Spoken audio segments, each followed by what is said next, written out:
이병호 국정원장이 송민순 전 장관 손을 들어줬습니다. 야당은 전현직 대통령 관련 내용도 다 공개하자고 반발했습니다. 우병우 수석, 국회 불출석 사유서를 냈습니다. 야당이 동행 명령을 의결할지 주목됩니다. 최순실, 차은택 두 사람을 소개한 인물 고영태는 누굴까요? 최순실 씨, 한국과 독일 회사에 모두 이름을 올렸습니다. 정유라 씨 전 지도교수는 최순실 씨가 자신을 쫓아낸 것이라고 했습니다. 특혜 의혹에 이대 총장 사퇴했습니다. 사람도 마약도 거래하는 인터넷 암시장 기부앱. 한국도 이를 이용한 마약범이 무더기로 적발됐습니다. 4분기 마이너스 성장이 우려될 정도로 우리 경제 어렵습니다. 유일호 부총리는 지금 어떻게 대처하고 있을까요? 수요일 저녁 뉴스 쇼판 긴급 뉴스로 시작합니다. 서울 미아동의 오페산 터널에서 총격전이 벌어졌습니다. 50대 남성이 10발 넘게 쏜 사제총에 경찰 한 명이 맞아 현재 중태입니다. 네, 취재기자 연결합니다. 정세영 기자, 소식 전해주시죠. 네, 총격전은 서울 미아동에 있는 오페산 터널 입구 강북경찰서 바로 인근에서 발생했습니다. 이 경찰과 목격자들에 따르면 저녁 6시 반쯤 터널 입구에서 50대로 추정된 남성이 경찰에게 10발 가깝게 총을 발사했습니다. 총격전 끝에 강북경찰서 미아파출소 소속의 경찰관 한 명이 어깨에 총을 맞아 쓰러졌습니다. 심폐소생술을 받으며 인근 병원으로 후송됐는데 이 소방당국은 총에 맞은 경찰관이 중상을 입은 상태였다고 밝혔습니다. 부상 경찰관의 현재 상태는 아직 확인이 되지 않고 있습니다. 이 경찰은 대치 끝에 총을 쏜 남성을 현장에서 검거했습니다. 이 남성은 전자발찌를 훼손하고 수배도에 도주하던 중에 소지하던 사제총을 난사했다고 경찰은 밝혔습니다. 또 이 남성은 총격전에 앞서선 인근 골목에서 둔기도 휘두르고 도주한 것으로 전해집니다. 자세한 소식 들어오는 대로 다시 전해드리겠습니다. 사회부에서 TV조선 정세입니다. 서울에서 벌어진 총격전과 관련된 뉴스는 속보가 들어오는 대로 다시 전해드리겠습니다. 다음 뉴스입니다. 한국 경제가 중병을 앓고 있습니다. 수출, 내수, 투자 모두 부진합니다. 특히 10월부터 시작된 올 4분기엔 마이너스 성장할 것이라는 그런 우려까지 나옵니다. 그런데도 아무도 책임지질 않습니다. 지난 외환위기 때 분위기가 느껴진다는 말까지 나옵니다. 이채린 기자입니다. 한국 경제를 이끄는 쌍두마차, 삼성전자와 현대차의 수출이 곤두박질 치고 있습니다. 지난달 현대차 국내 공장 가동률은 52%, 파업으로 역대 최대인 3조 원의 손실을 봤습니다. 삼성전자는 갤럭시 노트 7 단종 사태로 7조 원대의 손실이 예상됩니다. 이달 들어 수출은 지난해보다 18%나 줄었습니다. 믿었던 주력 상품들의 부진으로 경제 성장률은 지난해 4분기부터 연속 3분기째 0%대입니다. 3분기 경제 성장률도 0%대로 예상되고 있는데 4분기에는 아예 마이너스 성장을 하며 경제 규모가 작아질 거란 전망도 나옵니다. 엎친 데 덮친 격으로 김영란법 시행 등으로 내수 부진까지 겹쳤습니다. 한국경제연구원은 4분기 마이너스 0.4% 성장률을 예상합니다. 금융위기 때인 지난 2008년 이후 8년 만에 역성장을 할 수도 있습니다. 내년 경제 전망은 더 암울합니다. 정부의 정책도 수단이 운신의 폭이 제약된 이런 상황이기 때문에 내수 부분도 2016년보다는 2017년이 안 좋아질 그런 가능성이 있다고. 빨간불이 켜진 한국 경제. 그런데도 정부와 정치권은 서로 내탓만 하며 호송 세월을 보내고 있습니다. TV조선 이채림입니다. 현대자동차가 또 암초를 만났습니다. 미국에서 제네시스 쿠페를 8만 대나 리콜했습니다. 얼마 전 미국에서 엔진 결함으로 88만여 대를 보상하기로도 했는데 가뜩이나 줄어든 자동차 수출에 악재가 겹쳤습니다. 강동원 기자입니다. 제네시스 쿠페의 리콜은 에어백 결함 때문입니다. 2010년 미국에 첫 출시된 이후부터 지난 6월 단종될 때까지 팔린 8만 4천 대 모두가 대상입니다. 국내 모델은 에어백이 달라 리콜 대상이 아닙니다. 이 에어백은 탑승자의 체중과 위치 등을 읽어 에어백 작동을 조절하는 스마트 에어백입니다. 그런데 조수석 쪽 센서와 차량을 이어주는 커넥터가 외부 충격에 빠질 수 있는 결함이 발견됐습니다. 에어백이 전개되면 안 되는 상황에서 갑자기 전개되면서 아이나 어린이에게 부상의 위험이 존재합니다. 제네시스는 미국 슈퍼볼에서 최고의 광고로 꼽힐 정도로 프리미엄 브랜드 이미지를 차곡차곡 쌓아왔습니다. 이를 바탕으로 지난 8월 별도의 브랜드로 공식 런칭했지만 타격이 불가피해 보입니다.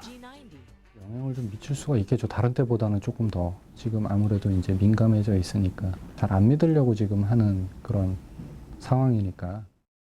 세타2 엔진에 이은 또 다른 리콜로 현대차의 수출 전선에 비상등이 켜졌습니다. TV조선 강동원입니다. 그런데 이렇게 남마같이 얽힌 경제 현안을 해결할 경제팀이 잘 보이질 않습니다.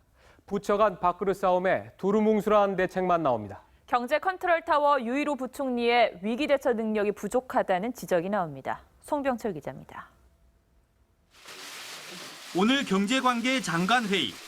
유일호 부총리는 경제 상황이 안 좋다고 입을 뗐지만 정작 해법은 없습니다. 아직까지 대책을 논의한 뭐가 된다, 언제까지 된다 이런 말씀을 드리기에는 좀 너무 이르죠. 금융위원회가 가계 부채를 잡겠다고 내놓은 대책은 서민의 돈줄을 막았고 국토부의 8.25 부동산 대책은 반대로 강남발 집값 급등을 불러왔습니다. 이렇게 엇박자 경제 정책이 터져 나오는데 이를 조정해야 할 부총리의 존재감은 미약합니다. 강력하게 돌파해 나가야 할 리더십이 절실한 상황인데 리더십이 보이지 않고 있는 상황입니다. 이런데도 현 경제 상황을 보는 시각은 여전히 장밋빛입니다. 올해 정부가 밝힌 성장률 전망은 2.8%. 하지만 한국경제연구원 2.3% 등 민간 연구소는 2% 초반을 제시합니다. 이런 걸 아는지 모르는지 유일호 경제팀은 이번 주말 기재부 체육대회를 엽니다. 체육 행사라기보다도 그냥 체력 단련하는 시기로 해요. 경제위기 체감도에서도 현 정부 경제팀과 국민들 간의 간극이 커 보입니다. TV조선 송병철입니다. 이병호 국가정보원장이 오늘 국정원 국정감사에서 송민순 전 외교부 장관 회고록이 사리에 맞고 진실에 가깝다고 밝혔습니다. 2007년 노무현 정부가 UN 북한 인권 결의안을 북한과 사전 협의에 기권했다는 송 전 장관의 주장이 맞다고 손을 들어준 겁니다. 정수양 기자입니다.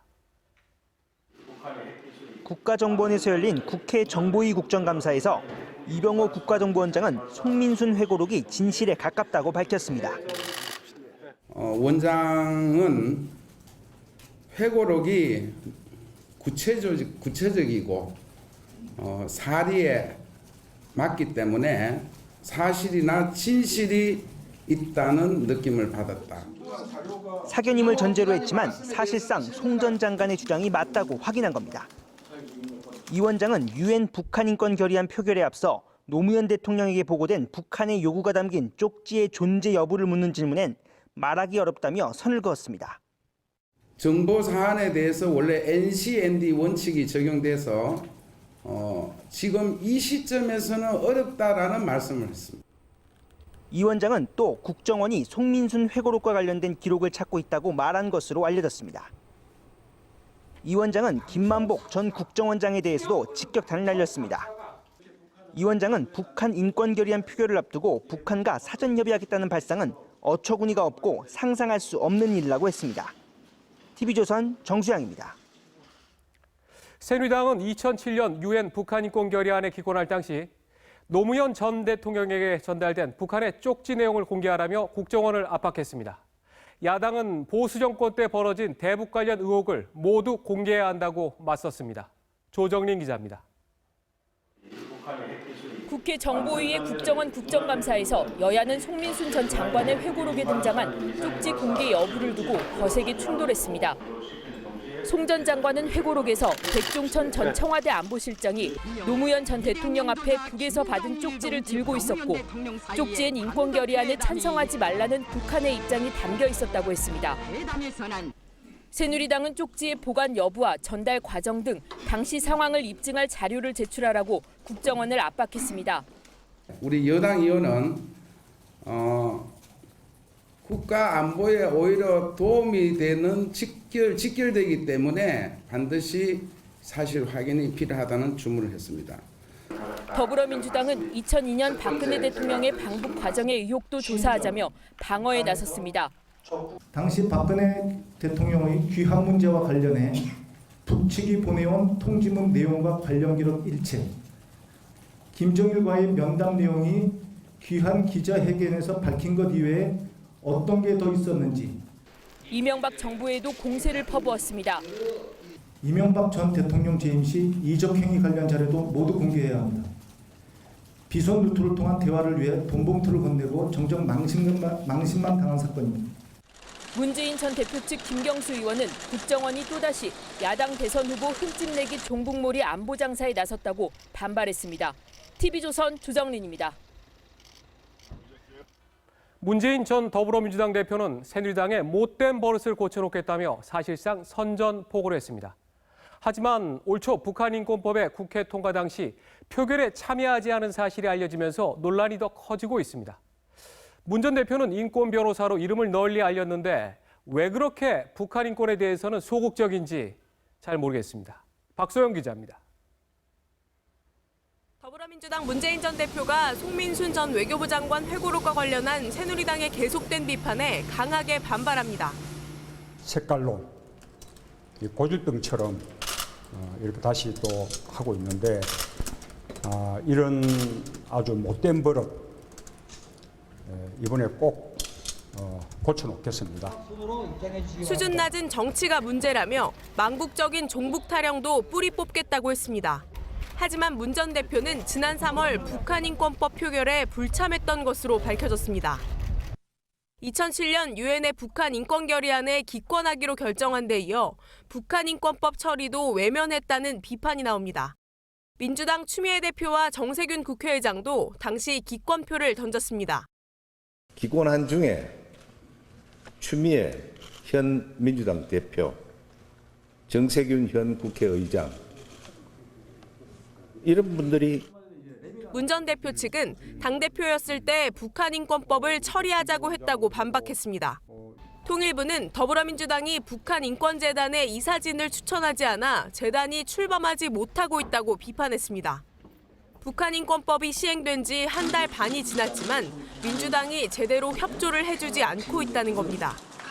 민주당은 여당이 재단 주요 인사를 모두 추천하려 해서 그런 것이라고 했습니다. 후보도 아닙니다. TV조선 박소영입니다. 분위기 좀 어떤지 분위기만 좀 전해주시면. 진지하게들 의논하고. 네, 지금 들어온 속보 하나 전해드리겠습니다. 서울 미아동의 오페산 터널에서 총격전이 벌어졌다는 소식 전해드렸는데요. 50대 남성이 10발 넘게 쓴 사제총에 경찰 한 명이 쓰러졌는데 안타깝게도 이 경찰관이 지금 사망했습니다. 이 관련된 소식 저희가 속보가 들어오는 대로 계속 전해드리도록 하겠습니다. 다음 뉴스입니다. 박근혜 대통령은 2002년 북한을 방문해 김정일을 만난 적이 있습니다. 북한은 뭔가 마음에 들지 않으면 이 사실을 거론해서 박 대통령을 그동안 비난해 왔는데요. 오늘도 마찬가지입니다. 송민순 회고록 논란과 관련해 야권에서 박 대통령의 2002년 방북을 문제 삼자 북한이 여기에 본격 개입하려는 그런 의도로 보입니다. 김정우 기자입니다. 북한이 박근혜 대통령의 2002년 방북 당시 상황을 비꼬는 투로 보도합니다. 박근혜가 우리 공화국에 찾아와 제 눈으로 직접 보고 벌어진 입을 다물지 못하며 감탄까지 하였던 사실을 까맣게 잊었다면 박 대통령을 다시 초청하겠다고도 합니다. 우리는 이제라도 다시 초청하여 그때보다 몰라보게 천지개벽된 평양의 희한한 모습도 보여주고 최근 송민순 회고록 논란을 두고 두 야당 대표가 박 대통령의 과거 방북 상황에 대한 의혹을 제기한 시점에서 북한까지 이를 걸고 넘어진 겁니다. 박근혜 대통령이 그 당시에 방북해서 김정일 위원장에 대해서 온갖 칭송을 늘어놨는데 당시 박근혜 야당 대표가 평양을 가서 김정일과 나눈 대화 내용을 잘 알고 있습니다. 여야의 회고록 논란에 북한이 적극 개입해서 의혹과 논란을 부풀리기 위한 의도로 보입니다. 김경재 한국자유총연맹 총재는 야권이 현직 대통령에 대한 비판을 넘어 사실상 협박을 자행했다고 했습니다. TV조선 김종호입니다. 과거 김대중 정부는 북한이 끝내 핵을 만들지 못할 것이라고 했고 노무현 전 대통령과 측근들은 북핵은 대미 협상용일 뿐이라고 수차례 말했습니다. 하지만 북한은 오늘 핵으로 청와대와 서울을 선제 공격해 초토화시키겠다고 위협했습니다. 과거 정부의 북핵 인식이 얼마나 안이했는지를 잘 보여주는 대목입니다. 이채영 기자입니다. 북한 선전 매체 우리민족끼리가 만든 동영상입니다. 청와대를 정조준하며 위협합니다. 상상도 할 수 없는 비참한 자멸로 이어지게 될 것이라는 것을 미국과 박근혜 역적 패당은 순간도 잊지 말아야 합니다. 북한 노동신문은 전쟁 수행 방식을 선제 공격으로 전환한 지 오래라며 사소한 침략 징후가 보이면 핵으로 선제 타격하겠다고 위협했습니다. 청와대와 서울이 흔적도 없이 초토화될 것이라고도 했습니다. 정밀 조준 타격권 안에 잡아놓은 지 오래다. 핵은 자위적 수단이고 선제 공격은 절대 없다고 했던 북한의 주장이 거짓이었음이 드러난 겁니다. 과거 김대중 노무현 정부도 이런 북한의 주장을 그대로 받아들였습니다. 김대중 전 대통령은 2000년 김정일은 핵무기를 개발하지 않겠다는 합의를 지키고 있다고 말했습니다. 노무현 전 대통령도 2004년 방미 도중 북한의 핵과 미사일은 자신을 지키기 위한 억제 수단이라는 주장에 일리가 있는 측면이 있다고 연설했습니다. 실제 무력 공격을 위한 것이 아니라 정치적 목적으로 발사한 것이라고 생각하고 있습니다. 수교를 위해서라면 주한미군 철수를 요구하지 않겠다는 그야말로 항복하듯이 했는데도 불구하고 미국이 거절하니까 했었던 것이 핵화입니다. 과거 정부의 안이한 인식이 지금의 북핵 위기를 자초했다는 지적이 나옵니다. TV조선 이채연입니다. 최순실 씨가 K스포츠재단의 자금을 활용하기 위해 한국과 독일의 유령 회사를 세운 정황들이 드러나고 있습니다. 이 업체 관계자들은 TV조선이 미르와 K스포츠재단에 대한 의혹을 보도한 뒤 급히 사무실을 빼고 사라졌습니다. 박성재 기자입니다. 서울 청담동에 있는 WK 사무실입니다. 이 회사의 등기부엔 고영태 씨가 이사로 돼 있습니다. 같은 이름의 독일 회사 WK에도 고 씨가 직원으로 등재돼 있습니다. 그리고 독일 회사 WK의 유일한 주주는 최순실의 개명 이름 최성원 씨로 나와 있습니다. 고 씨는 최 씨의 측근으로 알려져 있어 같은 이름으로 유령 회사를 국내와 독일에 만든 것으로 추정됩니다. WK는 미르와 K스포츠재단 의혹이 불거진 직후 빠져나가 텅 빈 상태입니다. WK는 K스포츠재단이 설립되기 하루 전인 지난 1월 12일에 만들어졌고 사무실엔 K스포츠재단 직원들이 와서 겸직 근무를 했습니다. 직원들은 경리화가 신문자 거의 있었고 다음에 오시는 사장님들은 계속 돌아다니시고 K스포츠재단의 박모 과장과 노모 씨가 드나들었는데 최순실 씨가 딸 정유라 씨의 승마 전지 훈련을 위해 독일의 호텔을 구할 때 동행한 인물들입니다. 최 씨가 세운 WK와 K스포츠재단 간 밀접한 관련성을 보여주는 정황들입니다. 독일 WK의 주소는 한 호텔인데 최 씨 모녀의 독일 유령 회사 비대기 사들인 그 호텔입니다. 그런데 이 호텔의 대표는 정유라 씨의 승마 코치입니다. K스포츠재단의 돈이 WK를 거쳐 비대구로 옮아간 뒤 딸 정 씨의 훈련 지원에 사용된 것 아니냐는 의혹이 나옵니다. TV조선 박성재입니다. 이처럼 논란이 된 WK는 상징, 조직도 그리고 목적 등 많은 부분에서 K스포츠재단과 유사합니다. 최순실 씨가 세운 또 하나의 유령 회사 비대과는 아예 판박입니다. 박경준 기자입니다. 지난 1월 하루 차이를 두고 설립된 WK와 K스포츠재단. 재단법인과 주식회사로 형태가 다르지만 많은 부분이 유사합니다. WK의 상징은 붉은색과 푸른색의 조화, 유선형의 움직임으로 표현한 K 등의 설명과 함께 제시돼 있습니다. K스포츠재단 상징의 색, 모양 등과 비슷합니다. WK의 조직도 역시 K스포츠재단 조직도에 스포츠 세 글자만 붙인 듯 유사합니다. WK의 설립 목적엔 문화융성과 융복합이란 말이 나옵니다. K스포츠재단은 스포츠로 창조 문화에 기여하겠다는 설립 목적을 밝혔는데 이 단어들은 모두 박근혜 대통령이 자주 사용하는 말입니다. 사업 목적 역시 WK는 체육 분야 우수 인재 양성 및 발굴, 교육, 훈련 등을 제시하고 있는데 K스포츠 사업 내용에도 들어 있습니다. 또 두 곳의 사무실 위치는 최순실 씨 소유 빌딩과 매우 가깝고 K스포츠재단 직원들이 더블루K에서 겸직해 일하기도 했습니다. 더블루K의 독일 법인 주소는 최순실 씨가 독일에 세운 또 하나의 유령 회사 비덱의 주소와도 일치합니다. 회사 소개마저 토씨 하나 안 틀리고 갔습니다. TV조선 박경준입니다.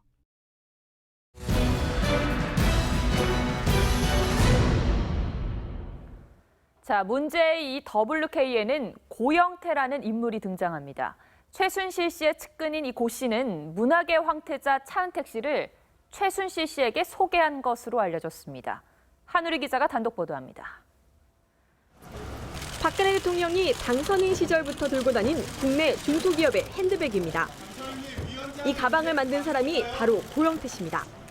펜싱 국가대표 선수 출신으로 아시안게임 금메달리스트이기도 합니다. 고 씨는 최순실 씨 회사인 더블루K 독일 법인에 이름을 올렸습니다. 한국 더블루K에서도 이사를 맡고 있습니다. 제가 운동선수였기 때문에 스포츠 에이전트를 해보려고 시작했다가 국내에 실정하고 맞지가 않더라고요. 그래서 자연스럽게 정리가 됐습니다. 고 씨는 미르재단을 뒤에서 좌우한 문학의 황태자 차은택 씨를 2014년 중반 무렵 최순실 씨에게 소개했던 것으로 알려졌습니다.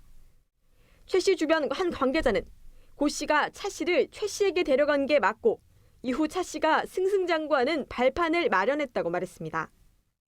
차 씨가 문학의 황태자로 등장하는 배경에 고 씨가 연결고리로 있었던 셈입니다. 더블루K는 아무 실적이 없는 업체였지만 문체부 지시로 그랜드 카지노 코리아 레저의 장애인 휠체어 펜싱팀의 업무 대행도 맡았습니다.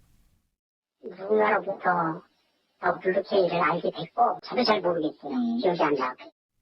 펜싱 국가대표 출신인 고 씨가 영향력을 행사한 것으로 의심되는 대목입니다. TV조선 한울입니다. 경북 칠곡 구미공단에 있는 화학공장에서 폭발 사고가 발생해 근로자 한 명이 숨졌습니다. 이 폭발이 얼마나 강했는지 대형 굴뚝 뚜껑이 150m나 날아갔습니다. 김지연 기자입니다.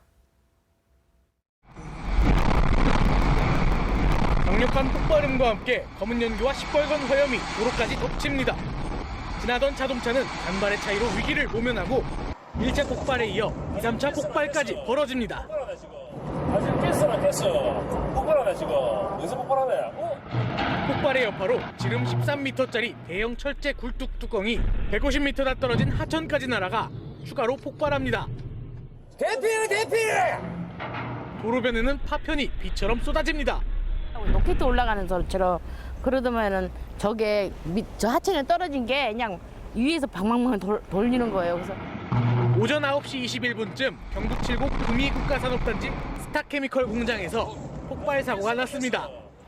48m 높이의 굴뚝 위에서 철거 작업을 하던 46살 박모 씨가 숨졌고 52살 최모 씨 등 4명이 다쳤습니다. 공장이 폐업해 근무하는 직원들이 없어 대형 참사는 피했지만 주변 200여 상가와 주택이 정전 등 피해를 입었습니다. 폭발과 함께 날아간 원료 탱크 파편들이 공장과 500m 넘게 떨어진 이곳 상가까지 덮쳤습니다. 뭐가 날아와서 유리창이 꽉 흔들리면서 유리창이 깨지더라고요. 경찰은 탱크 안에 남아있던 분진이 용접 중 발생한 불꽃과 반응해 폭발한 것으로 보고 사고 원인을 조사하고 있습니다. TV조선 김지원입니다. 출근하던 30대 남성이 지하철 스크린도어에 끼어 숨졌습니다. 승객의 신고에도 기관사는 밖으로 나와서 확인하지를 않았습니다. 스크린도어 사고 올해만 벌써 3번째입니다. 홍현주 기자입니다. 공항으로 출근하던 항공사 직원 36살 김모 씨가 텅 빈 승강장에 쓰러져 있습니다. 이 지점에서 하차하던 김 씨가 열차 출입문과 스크린도어 사이에 끼었지만 열차는 그대로 출발했습니다. 여기서 꼈다고? 그 몰라. 우리는 막 사람이 많으니까 그냥 빨리 일 가려고 그냥. 김 씨가 처음 지하철 출입문에 끼었을 때 기관사는 인터폰으로 승객의 신고를 받았습니다.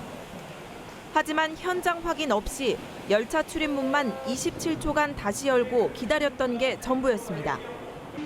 닫힌 스크린도어와 출입문 사이 28cm 틈에 낀 성인 남성을 두고 열차가 다시 달린 겁니다.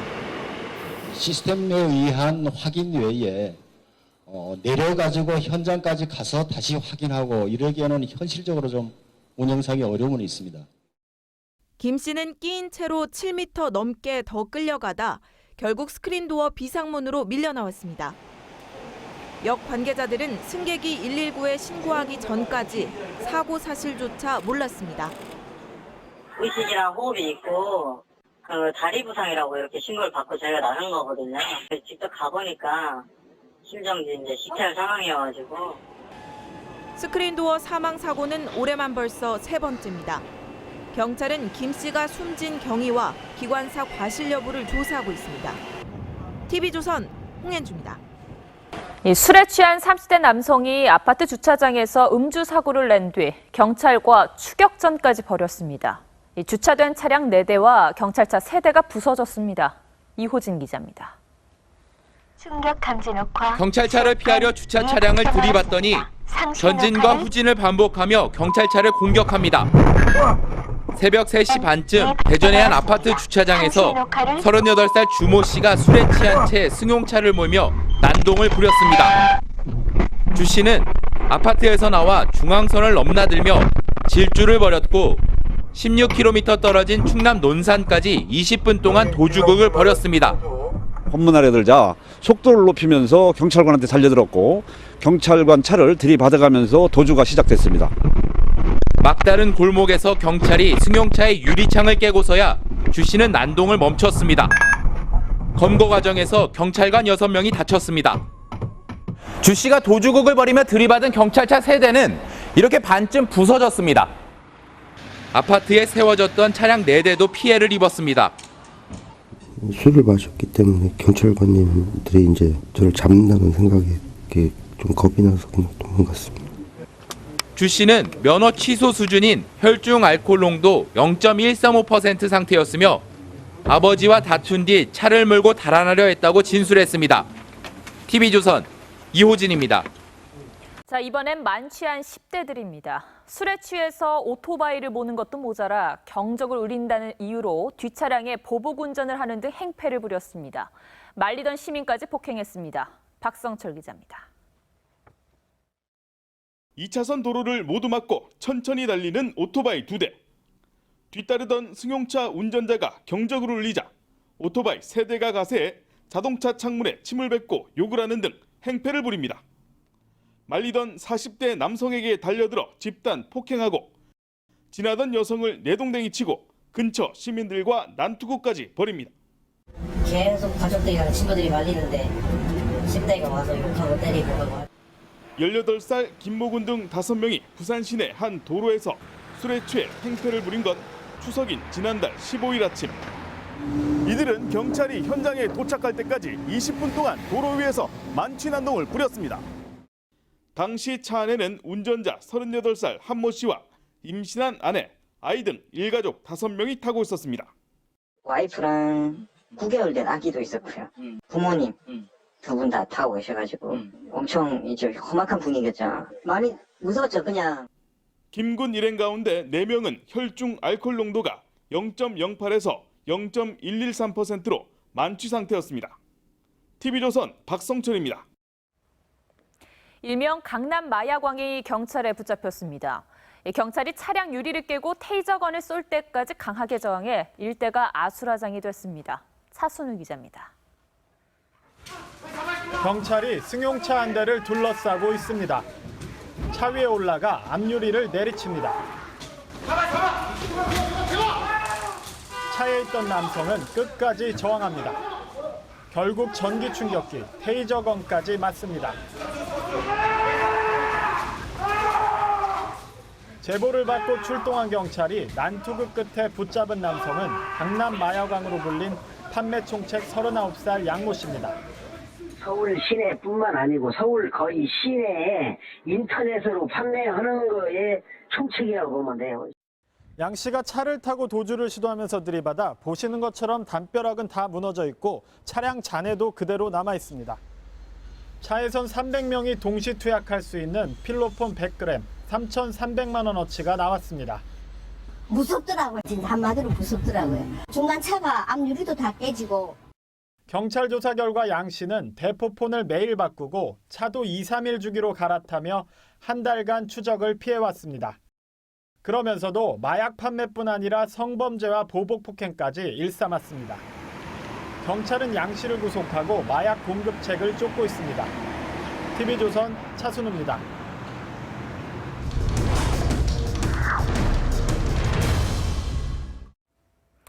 인터넷에서 마약을 거래한 일당이 무더기로 검거됐습니다. 우리가 흔히 사용하는 인터넷이 아니라 다른 경로로 들어가는 숨겨진 인터넷을 이용했습니다. 이것을 딥웹이라고 하는데요. 마약은 물론 총기와 우라늄까지 판매를 합니다. 범죄의 온상이 된 이 딥웹의 실태, 최원희 조덕현 기자가 연이어 보도합니다. 비닐하우스에 대마가 가득합니다. 온도 조절기까지 갖추고 대량으로 재배합니다. 냉장고에서 마약 봉투가 나옵니다. 이거 LSD죠? 이거 다 압수합니다. 26살 최모 씨 등 80명이 지난해 8월부터 이른바 딥웹에서 사들인 대마 5kg 등 마약 2억 3천만 원어치입니다. 딥웹은 특수한 경로를 이용해야 들어갈 수 있는 숨은 인터넷입니다. 안전한 마약 구입 방법을 모색하다 해외 마약 판매상들이 인터넷 암시장으로 불리는 딥웹에 올려둔 마약 광고를 보고 이들은 딥웹에서 온라인 가상화폐인 비트코인으로 마약을 주문했습니다. 딥웹에 숨은 마약상은 인터넷 메시지를 보내고 제3자를 통해 마약을 전달했습니다. 최 씨 등은 판매상들이 딥웹에서 알려준 장소로 가서 마약을 찾아왔습니다. 마약은 주로 이 주택가 화분이나 에어컨 실외기 등에 숨겨져 있었습니다. 거래 대화 내용은 다른 사람이 알아볼 수 없게 모두 암호화됐습니다. 상대방이랑 저 딱 2명밖에 글을 못 보게 돼 있거든요. 처음에 저도 좀 어려웠는데 거기 설명서대로 하니까. 경찰은 검거한 80명 중 5명을 구속하고 판매업자를 쫓고 있습니다. 경찰이 딥웹과 비트코인 경로를 추적해 마약을 적발한 건 이번이 처음입니다. TV조선 최원입니다. 딥웹에 올라와 세상을 충격에 빠뜨렸던 사진입니다. 납치한 18살 여성을 우리 돈 1억 7천만 원부터 경매에 붙인다는 내용입니다. 논란이 이어지자 경매는 중단됐는데 딥웹의 은밀함과 위험성을 그대로 보여준 단적인 사건이었습니다. 딥웹은 특수한 브라우저를 깔고 접속해야 하는 숨은 인터넷입니다. 스마트폰으로도 누구나 들어갈 수 있지만 접속과 동시에 데이터가 암호화돼 추적이 힘듭니다. 딥웹이 불법 거래로 범죄의 온상이 되는 건 바로 이 때문입니다. 마약은 물론 가짜 신분증, 아동 음란물과 총기를 파는 글까지 올라와 있습니다. 심지어 핵무기의 원료인 우라늄도 팔고 청부 살해를 해준다는 글도 올라왔습니다. 9명이 숨진 지난 7월 독일 뮌헨 총기 난사 사건도 딥웹에서 산 총으로 10대가 일으킨 겁니다. 문제는 딥웹의 위험성이 다른 나라 얘기가 아니라는 점입니다. 현재 알려진 딥웹 불법 사이트는 1,500개가 넘습니다. 국내 방통위에 들어온 딥웹 아동 음란물 신고도 2014년 17건에서 올해는 8월까지만 261건으로 급증하고 있습니다. TV조선 조덕현입니다. 경주 지진 후 처음으로 전국에서 지진 대비 훈련이 실시됐습니다. 서울에서는 6.8 규모의 강진을 가상한 대비 훈련이 철거 중인 아파트 단지에서 진행됐습니다. 서울에선 좋은 아이디어로 비용을 아끼면서 꼭 필요한 훈련을 한 것 같습니다. 조세혜 기자입니다.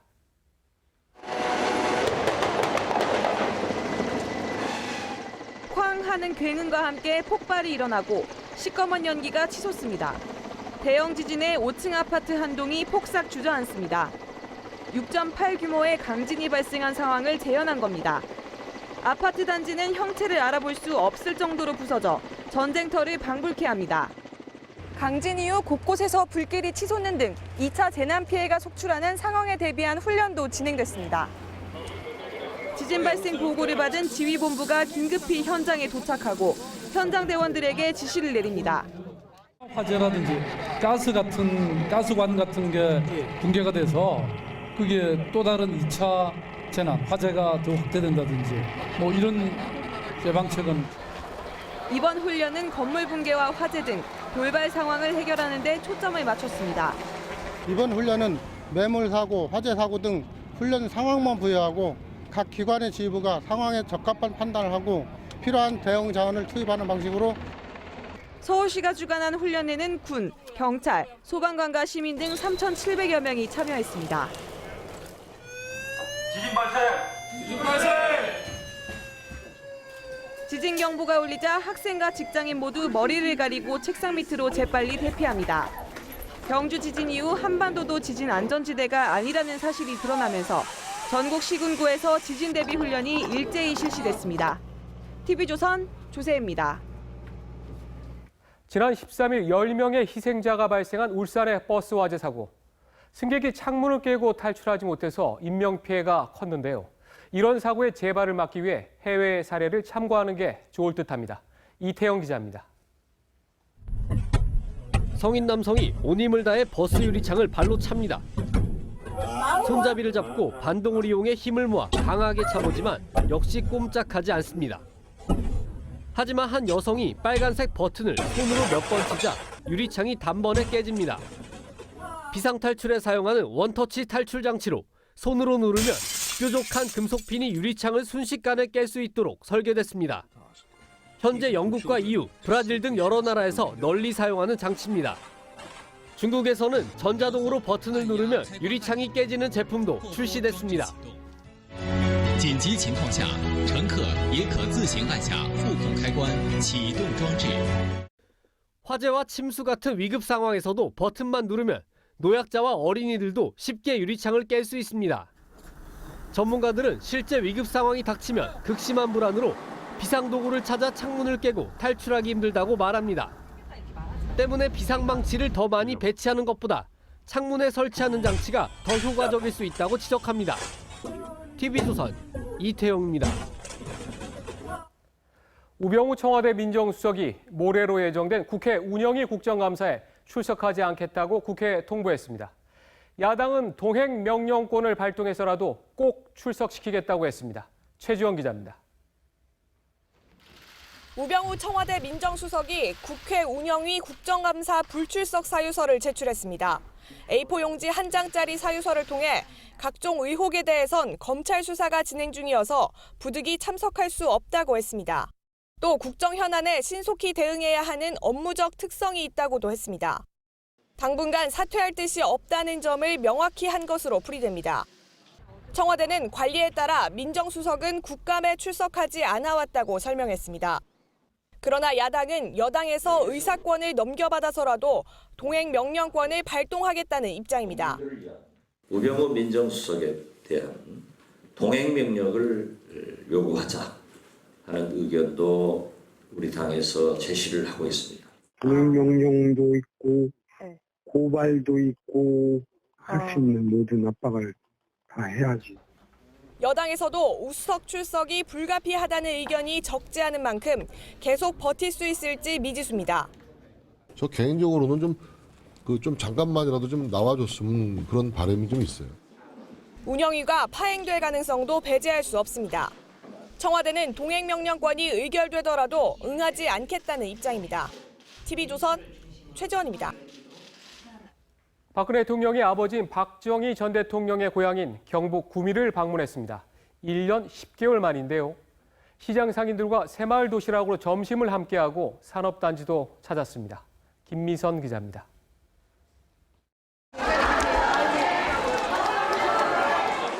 박근혜 대통령이 아버지의 고향 구미를 찾았습니다. 박 대통령은 새마을 중앙시장 상인들과 시장 명물인 새마을 도시락을 함께하며 전통시장을 육성할 것이라고 했습니다. 새로운 아이디어로 노력을 많이 하시니까 전통시장도 매력이 더해가는 것 같아요. 구미 국가공단의 스마트 공장도 찾아 신산업 투자를 강조했습니다. 바람이 불지 않을 때 바람개비를 돌리려면 앞을 향해 달려나가야 한다는 말이 있습니다. 경북 영주의 소수 서원도 찾았습니다. 박 대통령의 TK 방문은 지난 한 달 새 이번이 세 번째입니다. 최근 지지율이 하락하는 상황에서 대구, 경북을 중심으로 지지층 결집에 나섰다는 분석도 나옵니다. 박 대통령은 내일 오후엔 연기했던 수석 비서관 회의를 주재합니다. 송민순 회고록 등 각종 현안에 대한 언급이 나올지 주목됩니다. TV조선 김미선입니다. 정권 유지와 다시 속보입니다. 서울 미아동의 오페산 터널에서 총격전이 벌어져 경찰관 1명이 숨졌다는 소식 전해드렸는데요. 범인은 전자팔찌를 훼손해 수배된 인물로 드러났습니다. 현장 취재기자 연결해 보겠습니다. 최수용 기자 전해주시죠. 네, 총격전이 벌어진 서울 미아동 오페산 터널 입구 강북경찰서 바로 인근입니다. 총격전을 벌인 피의자는 46살 송모 씨입니다. 송 씨는 이곳에서 사제총을 들고 경찰과 대치했습니다. 송 씨는 헬멧을 쓰고 방탄조끼까지 입고 있었습니다. 앞서도 인근 주택가에서 둔기를 휘두르고 도주하던 길이었습니다. 대치 중에 송 씨는 경찰을 향해 총을 10발 이상 난사했고 경찰도 4-5발을 쏘며 맞대응했습니다.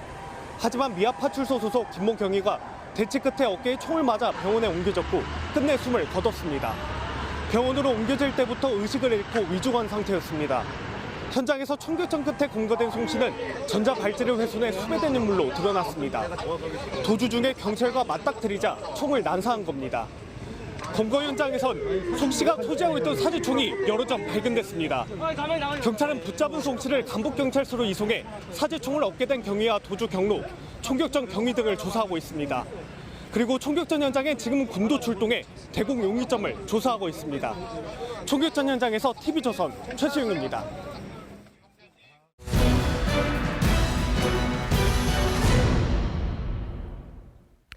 현 정부의 비선 실세로 알려진 최순실 씨의 딸 정유라 관련 소식 전해드리겠습니다. 이 정유라 학생에게 재적 경고를 했다가 지도교수 자리를 내놓은 이화여대 교수가 TV조선에 그 과정을 털어놨습니다. 이 교수는 최 씨가 자신을 모욕하며 지도교수 자리를 바꾸게 했다고 주장했습니다. 최경희 이화여대 총장은 최근 사태에 책임을 지고 사임했습니다. 윤수영 기자의 단독 보도입니다. 최순실 씨 딸 정유라 씨의 지도교수였던 한모 교수는 지난 4월 학교도 안 나오고 과제도 안 낸 정 씨에게 재적 경고를 하기 위해 전화를 걸었습니다. 하지만 전화를 받은 건 최순실 씨였습니다.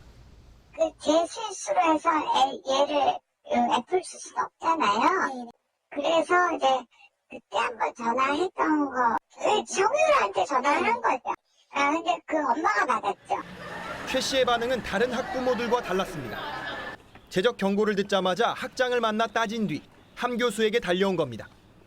여기 학장이 뭐 내려가니까 잘해라. 뭘 잘해야 되는지 내가 뭔지 정연의 부인이다 그렇게 얘기해서. 사무실로 찾아온 최 씨는 함 교수를 고소하겠다며 고성을 질렀다고 함 교수는 주장합니다. 학장이 저한테 그 전날 전화로 했을 때 저를 고소한다 그래서 교수 같지도 않고 무슨 이런 뭐 같은 게 다 있냐고. 그러면 저는 참을 수가 없습니다. 제가 막 고소하겠습니다. 명예훼손으로. 그 직후 함 교수는 물러나라는 학장의 전화를 받고 지도교수 자리를 내놓아야 했습니다. 저는 정유라가 그 자퇴했으면 좋겠어요. 그게 가장 옳은 답이고 더 이상 이렇게 하면 그리고 저는 이대를 믿습니다. 함 교수는 오늘 최경희 총장의 사퇴가 이대 사퇴를 매듭 지을 수 없다고 밝혔습니다. 이대는 교수와 학생들이 개교 이래 첫 시위에 나섰고 시위에 앞서 최경희 이화여대 총장이 사임했습니다. TV조선 윤수영입니다. 최순실 씨의 딸이 과거 SNS에 올린 글도 논란입니다. 이화여대 합격 직후에 올린 글로 보이는데 돈도 실력이다, 부모를 원망하라는 참 믿기 어려운 내용입니다. 다시 최수용 기자입니다. 비선 실세로 알려진 최순실 씨의 딸인 승마 선수 정유라 씨는 2014년 12월 3일 SNS에 글을 올렸습니다. 이화여대 첫 승마 특기생으로 수시 모집에 합격한 2달 후입니다. 당시엔 개명전 이름인 정유연으로 쓰여져 있습니다. SNS에서 정 씨는 돈도 실력이라며 우리 부모 말고 능력 없는 너희 부모를 원망하라고 적었습니다. 또 말 타는 사람 중에 친한 사람이 없다며 모자란 애들 상대하기 더러워서 안 한다고 적었습니다. 당시는 2014년 4월 정 씨의 승마대회 준우승을 두고 편파 판정 시비가 불거지던 때였습니다. 또 이화여대 입학을 두고 특혜 의혹을 받은 게 아니냐는 의혹도 일어났습니다. 이에 정 씨가 SNS에 감정을 드러내며 글을 적은 게 아니냐는 얘기가 나옵니다. 정 씨는 이후에도 SNS에 비속어를 올리며 불쾌한 심경을 거침없이 표현했습니다. 네티즌들은 정유라 씨가 이화여대의 특혜를 인정한 셈이라며 비난을 퍼붓고 있습니다. TV조선 최수용입니다.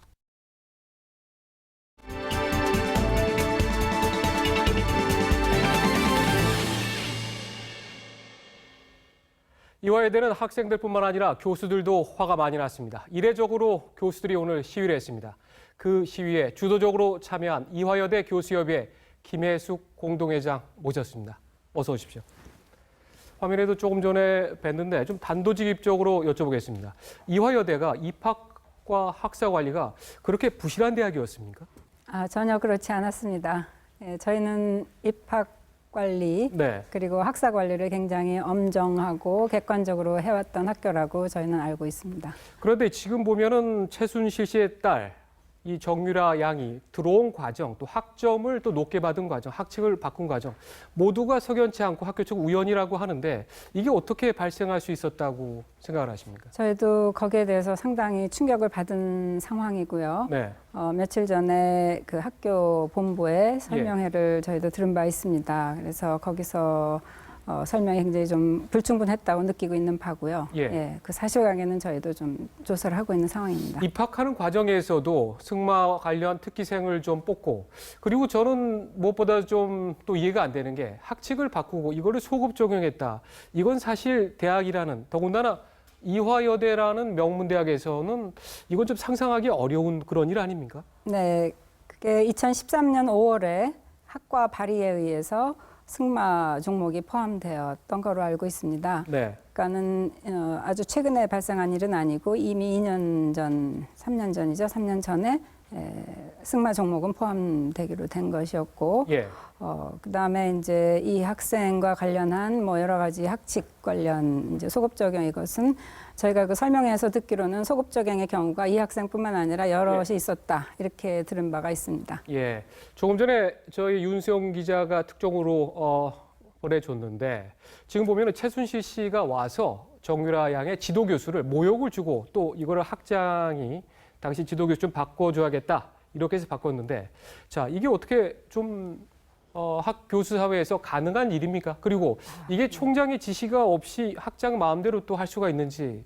사실 그게 좀 궁금합니다. 네, 그건 굉장히 이례적인 일이라고 보고 있고요. 학부모가 교수를 찾아와서 학생을 뭐 부탁을 한다거나 뭐 항의를 한다거나 이런 일은 있을 수가 없는 일이라고 봅니다. 게다가 학장이 또 뭐 지도 교수를 맡지 말아라라고 한다는 거는 저희로선 상당히 이례적인 일이라고 생각을 하고 있습니다. 어떻습니까? 그러면 최경희 총장은 사임했는데 최경희 총장이 현 정부와 또 상당히 좀 밀접한 관계이고 또 여러 가지 뭐 펀드도 좀 가져오고 그리고 뭐 미래라이프 단과대학이랄까요?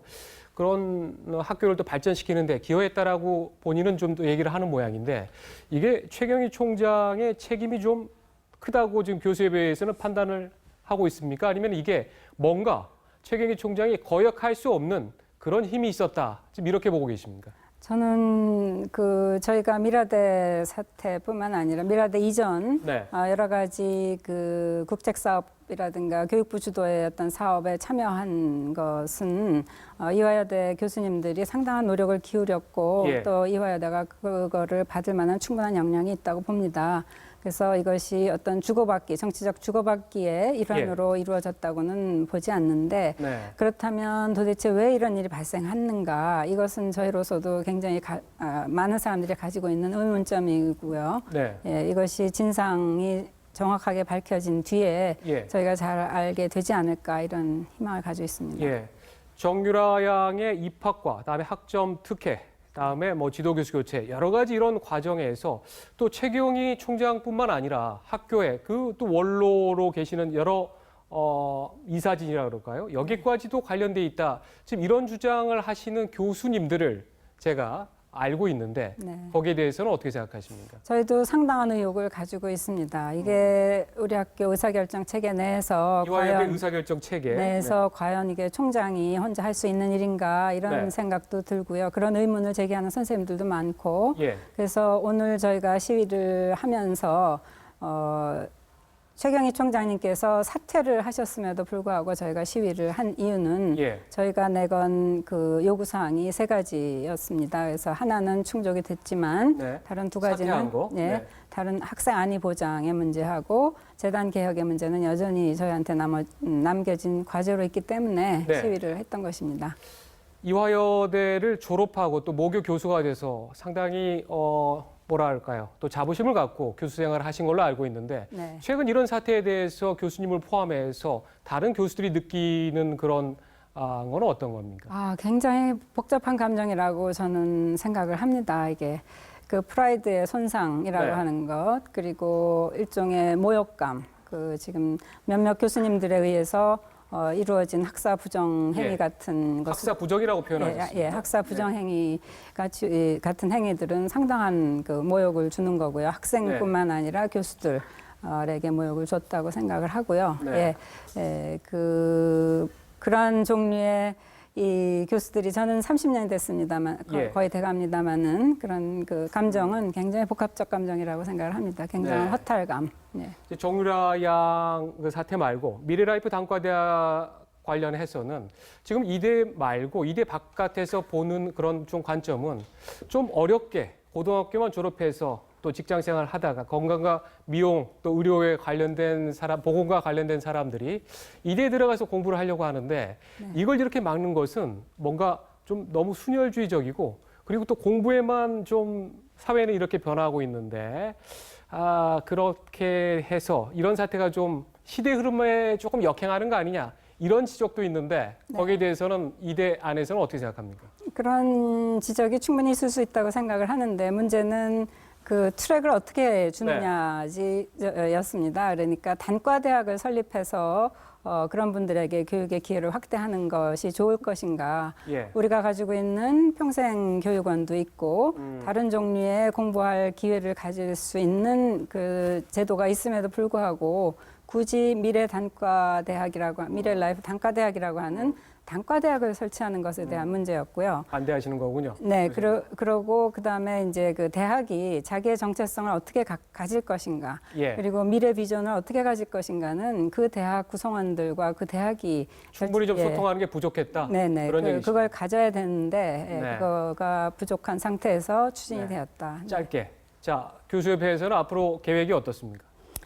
저희는 앞으로 2가지 저희가 내건 요구사항과 관련한 구성원들의 뜻을 물어서 사태를 원만히 해결해 가도록 노력할 것입니다. 네, 알겠습니다. 오늘 여기까지 듣도록 하겠습니다. 고맙습니다. 네, 고맙습니다.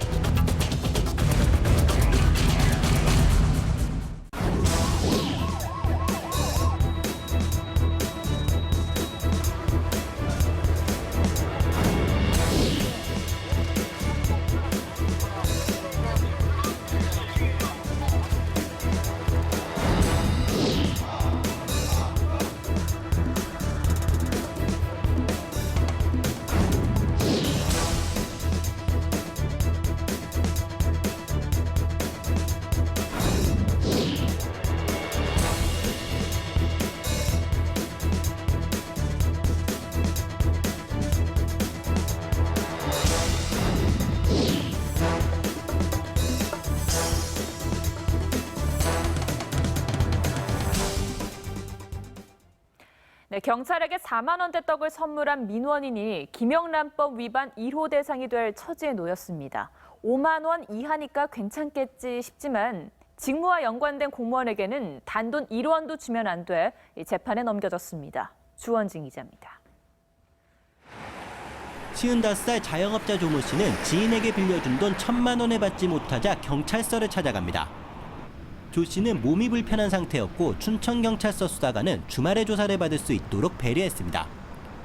그러자 조 씨는 김영란법이 시행된 첫날인 지난달 28일 회사 직원을 시켜 자신을 배려해준 수사관에게 시가 4만 5천 원 하는 떡 상자를 보냅니다. 조 씨 직원에게 떡을 받은 수사관은 청탁금지법 때문에 받을 수 없다며 떡을 돌려보냈습니다. 수사관은 이 사실을 바로 청문감사실에 보고했습니다. 우리 경찰관이 이거는 이제 청탁금지법상에 신고를 하면은 문제가 없으니까 바로 들고 왔죠. 우리 사무실로, 감사실로. 경찰은 조 씨가 직무 연관성에 있는 수사관에게 금품을 제공해 김영란법상 과태료부과 대상이라며 재판에 넘겼습니다. 춘천지방법원은 약식 재판을 통해 과태료 부과 여부를 결정할 예정입니다. 단지 수사상 편의를 봐준 거에 대한 고마움을 표시하기 위해서 떡을 보낸 거는 위법성이 조각되거나 과태료 처분을 면할 수는 없습니다. 법원이 조 씨와 수사관 간의 직무 연관성을 인정한다면 조 씨는 떡값의 5배인 22만 5천 원까지 과태료를 부과받을 수 있습니다. TV조선 주원진입니다. 검찰이 넉 달 만에 롯데그룹 비리 수사를 마무리했습니다. 최정예 인력을 투입했지만 오너 일가 비자금과 제2롯데월드 인허가 로비 등 핵심은 밝혀내지 못하고 용두사미로 끝났습니다. 장용옥 기자입니다.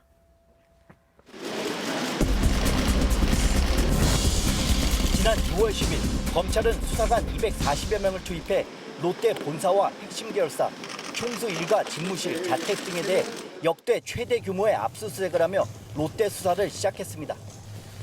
이후 서울중앙지검 특수사부 중심의 최정예 검사 20여 명이 4개월간 롯데 수사에 매달렸습니다. 그 결과 신격호 총괄회장과 신동빈 회장, 신동주 전 부회장 등 오너 일가 5명을 포함해 24명을 총 3,755억 원 규모의 횡령 배임 조세 포탈 혐의로 기소했습니다. 하지만 당초 목표한 오너 일가 비자금 의혹은 하나도 파헤치지 못했습니다. 검찰 관계자는 이인원 부회장의 사망 등으로 계열사 비자금이 그룹이나 오너 일가에 유입되는 연결고리를 찾지 못했다고 한계를 인정했습니다.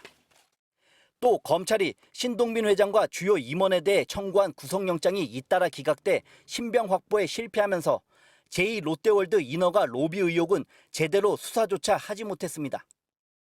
지난해 자원개발 비리와 포스코, KTNG 수사에 이어 롯데 수사까지 검찰의 대형 비리 수사가 모두 큰 성과 없이 흐지부지되면서 검찰 수사 역량에 대한 의문이 커지고 있습니다. TV조선 장용욱입니다. 말도 많고 탈도 많은 갤럭시 노트 7. 이번엔 소비자들이 집단 소송에 나서 삼성전자 곤혹스러운 표정입니다. 또 한켠에선 제품을 계속 쓰겠다며 교환을 거부합니다. 김하린 기자입니다. 갤럭시 노트 7 단종으로 소비자들은 불편을 호소합니다. 갤럭시 노트 7 구매자는 이번 단종 사태로 인해 배터리 점검과 제품 교환, 재교환까지 3차례의 서비스 센터나 매장 방문을 해야 합니다. 소비자들은 이 같은 불편을 입은 데 대해 집단 소송을 준비하고 있습니다. 사흘 만에 100여 명이 모인 인터넷 카페. 정신적, 물질적 피해를 보상하라며 1인당 30만 원을 청구할 예정입니다.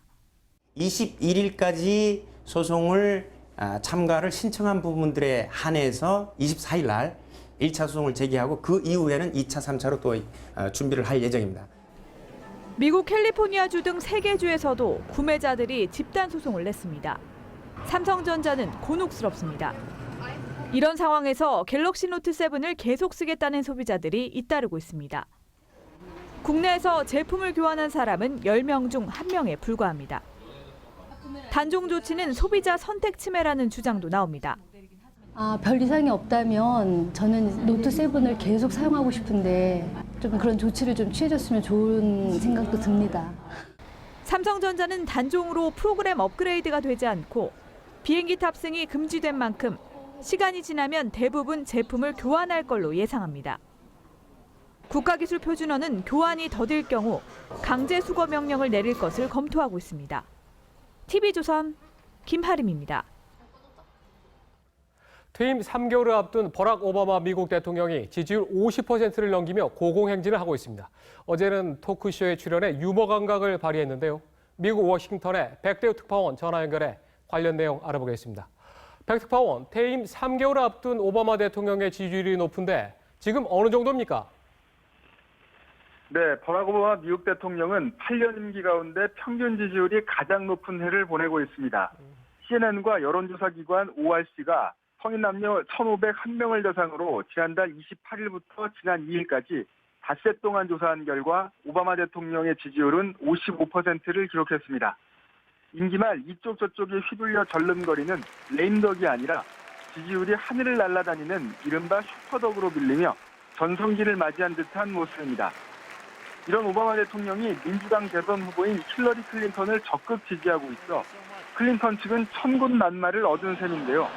오바마 대통령은 어제 앞서 공화당 후보인 도널드 트럼프가 10년 전 사망한 자도 투표를 할 수 있다며 선거 조작 가능성을 제기한 것에 대해 근거 없는 일로 징징거리지 말라며 강도 높게 비판하기도 했습니다.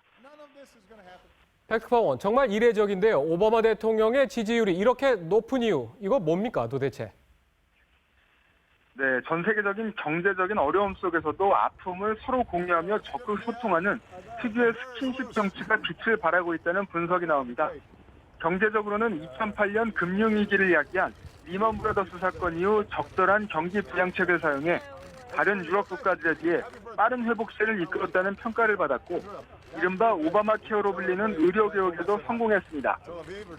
외교적 측면에서도 그동안 적성 국가였던 이란, 쿠바와 극적으로 관계를 정상화한 것이 높은 평가를 받았습니다. 반세기 만에 쿠바의 대사를 파견하는 등 다시 보냄으로써 역사적 기록을 세웠습니다.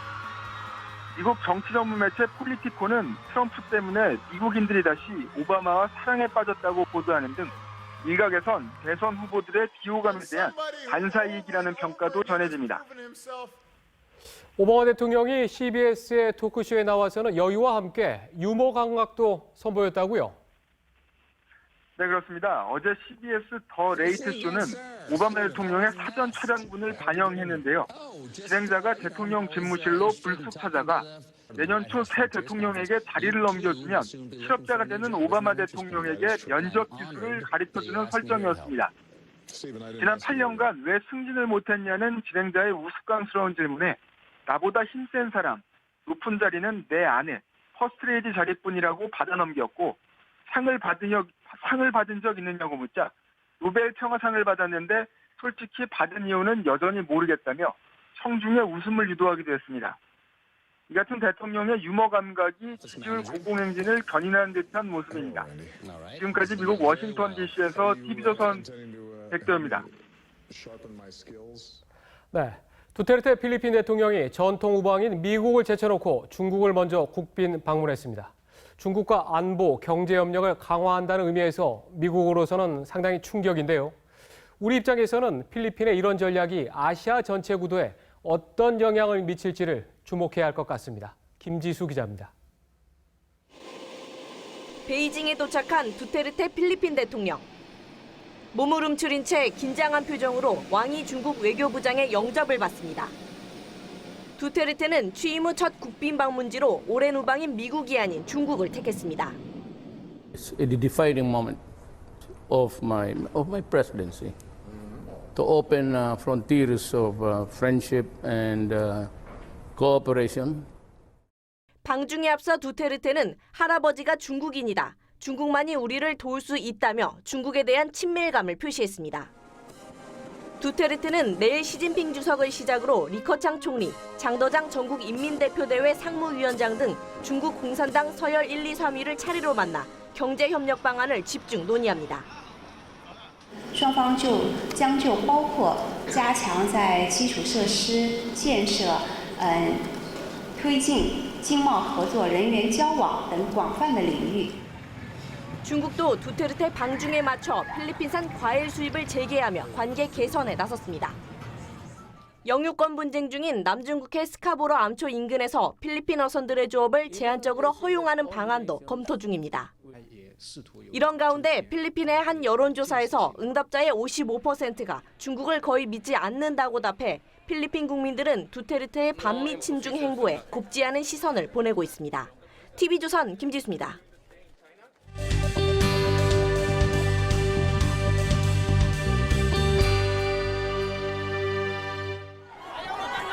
필리핀 미국 대사관 앞 미군 철수를 외치는 반미 시위가 벌어지는데 필리핀 경찰 트럭이 시위 인파를 헤집고 돌진합니다. 사람들이 볼링핀처럼 쓰러지고 트럭 아래에 깔리기도 합니다. 하지만 운전자는 개의치 않고 차를 몰았습니다. 트럭에 부딪힌 학생 3명은 다행히 목숨은 건졌지만 중상을 입고 병원에서 치료를 받고 있습니다. 멕시코의 한 광장 앞 사람들이 미국 대선 후보 트럼프의 모습을 한 종이 인형을 매달고 있습니다. 한 사람씩 나와 막대기로 인형을 힘껏 내리치면서 못된 놈이라고 외칩니다. Que a Dios gracias ya va de bajada. Pensando nada más que si llegara al poder, pobre de nosotros los mexicanos en el exterior. 과거 멕시코인을 강간범이라고 부르는 등 적대적인 태도를 보인 트럼프. 멕시코에서 그를 향한 부정적인 여론이 들끓고 있습니다. 길을 걷는 남성 옆을 강아지처럼 졸졸 따라다니는 이것. 바로 여행 가방입니다. 직접 끌지 않아도 주인을 쫓아다니는 똑똑한 여행 가방이 개발됐습니다. 미국의 한 로봇 개발업체가 판매를 앞두고 공개했는데 스마트폰으로 위치를 파악해 주인을 따라 움직입니다. 주인과 4.5m 이상 멀어지면 알람이 울리고 휴대폰 충전기를 이용해 충전이 가능합니다. 인공지능 AI는 여행 가방 업계에도 혁명을 일으키고 있습니다. TV조선 이미지입니다.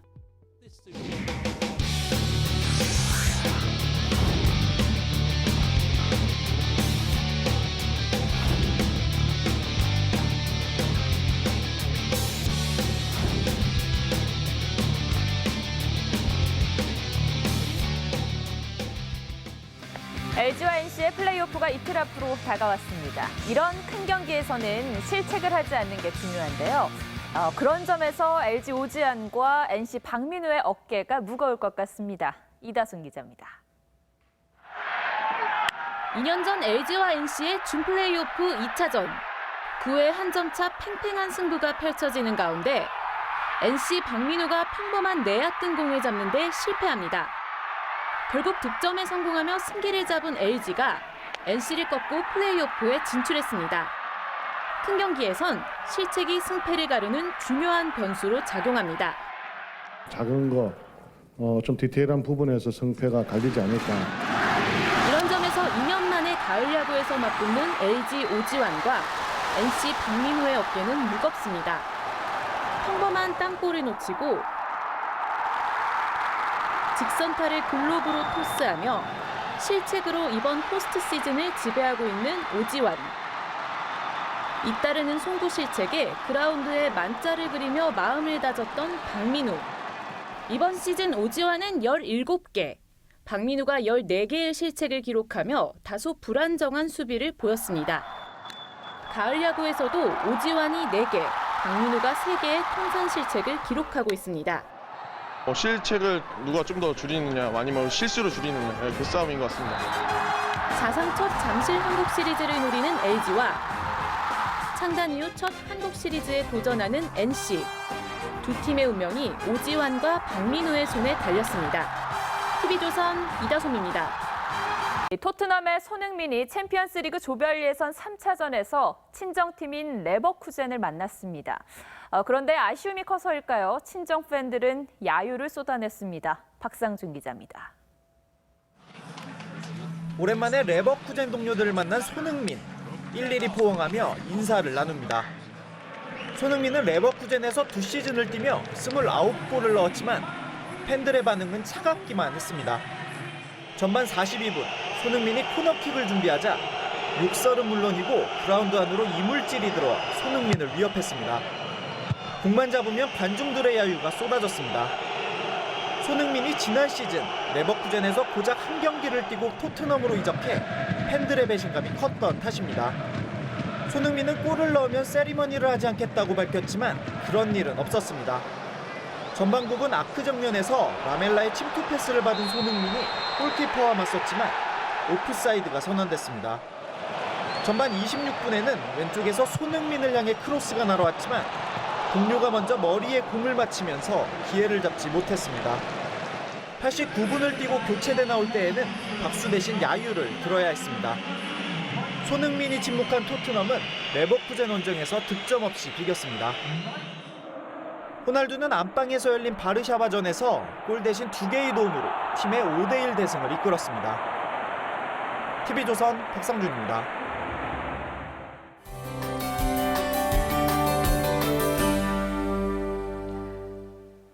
네, 요즘 일교차 크다는 얘기를 계속 전해드리고 있죠. 당분간은 이 점을 유의해서 의상 선택하시기 바랍니다.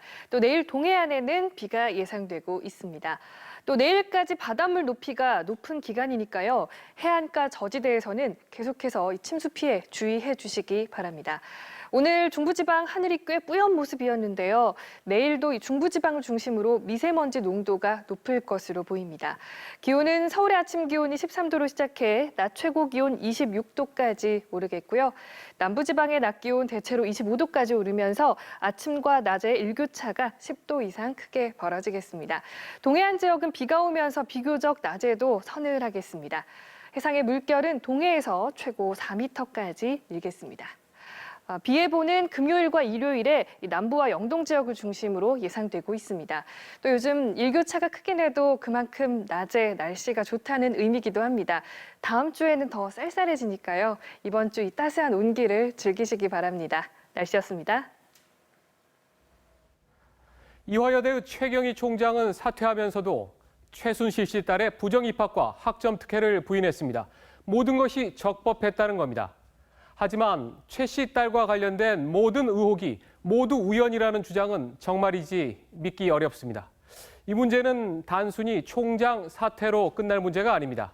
이화여대의 실추된 명예회복을 위해서라도 하루속히 이 문제에 대한 의혹들이 해소돼야겠습니다. 내일도 깊이 있는 뉴스 명쾌한 분석으로 찾아가겠습니다. 고맙습니다.